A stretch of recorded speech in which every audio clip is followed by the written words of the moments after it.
दोस्तों आज की वीडियो में काफ़ी महत्वपूर्ण टॉपिक पे बात करने वाले हैं। बैंक से अगर आप लोन लेते हो और ऑनलाइन ऐप से लोन लेते हो तो इस दोनों में क्या फ़र्क होता है। पहला सवाल तो एक ही आप समझ लीजिए।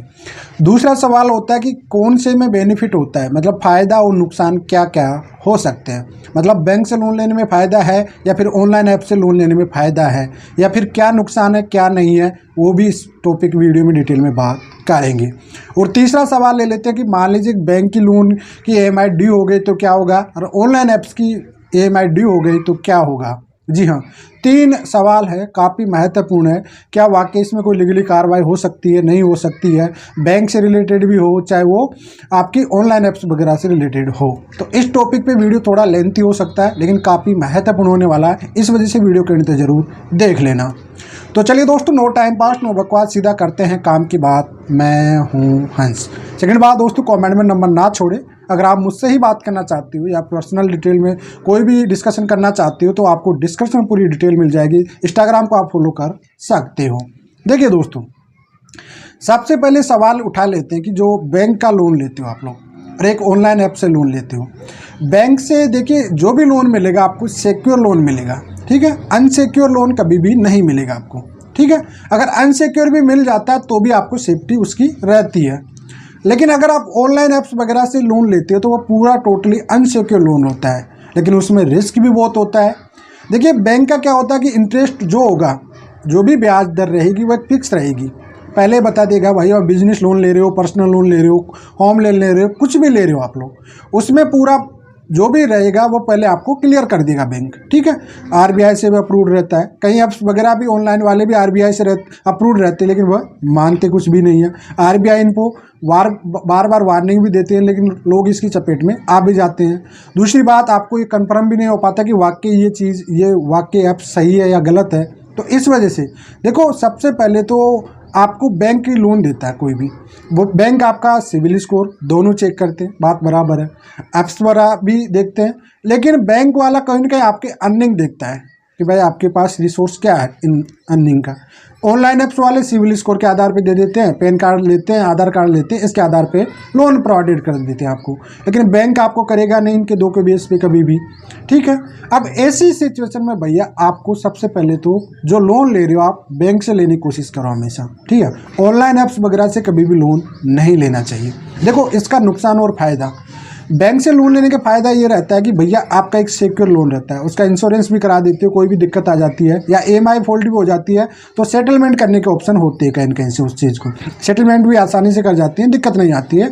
मेंटल हरासमेंट भी नहीं होता है। अगर 2-3 EMI ड्यू भी हो रही है तो भी बैंक ज़्यादा परेशान नहीं करेगा आपको। लेकिन अगर आप ऑनलाइन ऐप से ले लिया तो सबसे पहले तो आपका सिविल को डाउन करते हैं सबसे पहले। क्यों? क्योंकि सिविल के बेस पे तो आपको लोन दे रहे हैं। अब ये सबसे पहले आपके सिविल को ख़राब करेंगे, तो भैया यहाँ से लोन में कोई फ़ायदा नहीं है ऑनलाइन। अब लोग ले लेते हैं क्योंकि उनको बैंक देता नहीं है। थोड़े से लालच के चक्कर में ये गलती, भाई कहीं से और उधार ले लो, आप अपने अड़ोसी पड़ोसी से ले लो, पापा को बोल के कोई से अड़ोसी पड़ोसी से उधार ले लो, लेकिन ऑनलाइन ऐप्स से आप कभी भी उधार मत लेना, ये माइंड में फिट कर लेना। दूसरी बात, इनका इंटरेस्ट जो ऑनलाइन वालों का होता है उनकी प्रोसेसिंग फीस भी बहुत ज़्यादा हो जाती है, और इंटरेस्ट 30%, 36%, 40%, 50% और पर महीने के हिसाब से लगाते हैं। बैंक भी लगाता है लेकिन बैंक का कम रहता है, 8%, 10%, 15%, 25%, 24% तक बिजनेस लोन तक का। लेकिन इनका तो भैया मन मर्जी का लोन होता है, पूरा मन मर्जी का हिसाब से होता है इनका, तो जो भी होता है पूरा मन मर्जी से होता है। तो इन कंडीशन में भैया देखिए, इनका एक तो सिक्योर हो गया, बैंक तो पूरी तरह सिक्योर देता है, भाई आप जॉब करने वाले हो, 16 नंबर आपकी सैलरी स्लिप वगैरह वगैरह सब कुछ कराता है एग्रीमेंट, ठीक है। लेकिन अनसिक्योर वाले जो अप्स वाले होते हैं वो तो सिविल देखेंगे आपके, दे देंगे भैया।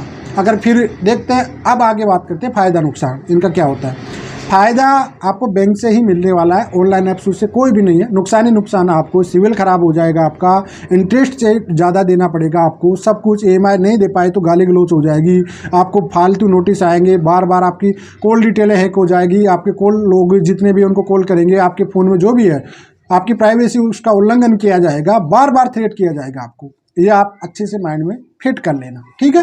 लेकिन बैंक आपके साथ ऐसा कुछ भी नहीं करेगा। इस वजह से ऑनलाइन ऐप्स वालों का बहुत ज़्यादा नुकसान है। बैंक से लोन लेने की कोशिश किया करें। अब आगे चलकर बात करते हैं, ठीक है। अगर किसी की EMI ड्यू हो जाती है, देखो बैंक आपको EMI पे ना चांस देता रहता है बार बार, चांस देता रहता है बार बार। आरबीआई भी कहता है कि भाई कोई लोन लिया है तो कम से कम उसको प्रॉब्लम होगी तभी वो लोन लिया है। अब ऐसी कंडीशन में ऑनलाइन ऐप्स वाले हैं ना भैया, एक एजेंट पकड़ रखे हैं सस्ते वाली, चवन्नी चोर एजेंट पकड़ रखे हैं। वो आपको बुरी तरह से टॉर्चर करेंगे, बुरी तरह से नोटिस करेंगे, कभी क्राइम ब्रांच से फ़ोन करेंगे, कभी कहाँ से फ़ोन करेंगे, मतलब कहीं ना कहीं आपको काफ़ी ज़्यादा परेशान कर देंगे ये लोग। ठीक है, तो ऑनलाइन वाले ये धमकियाँ देंगे, होना जाना इनसे कुछ भी नहीं है, अनसिक्योर लोन आपकी करेंगे कुछ नहीं, लेकिन आपका सिविल पूरी तरह से डाउन कर देंगे, जो कि आपने मेहनत से बनाया है वो पूरा डाउन हो जाएगा आपका। ठीक है, और आपका मेंटल हरासमेंट होगा, कई लोग तो सुसाइड तक कर लेते हैं इन लोगों के चक्कर में आके। तो इस वजह से कभी भी आप ऑनलाइन के चक्कर में लफड़े में ना पड़े। कहते हैं कि आप आसानी से मिल जाएगा 2 मिनट में 5 मिनट में, कोई फ़ायदा नहीं है भैया, बहुत बड़ा नुकसान होने वाला है। इस वजह से इन चवन्नी छापू ऑनलाइन ऐप्सों से दूर ही रहो, सबसे बेस्ट है। बैंक आपको लोन दे रहा है, सबसे अच्छी बात है। नहीं दे रहा है तो भैया आप आसानी से किसी पड़ोसी से उधार ले लो, लेकिन इनका फंसना, इनसे ऑनलाइन में फंस रहे हैं, आए दिन आपको पता है कितना थ्रेट करते हैं, आपकी प्राइवेसी का उल्लंघन करते हैं, बहुत ज़्यादा मजबूर कर देते हैं आपको। तो आई होप आपको समझ में आ गया होगा पूरी डिटेल में, इस वीडियो में सिंपल भाषा में मैंने आपको समझा दिया हूँ। फिलहाल आज के लिए इतना ही। जय हिंद, वंदे मातरम।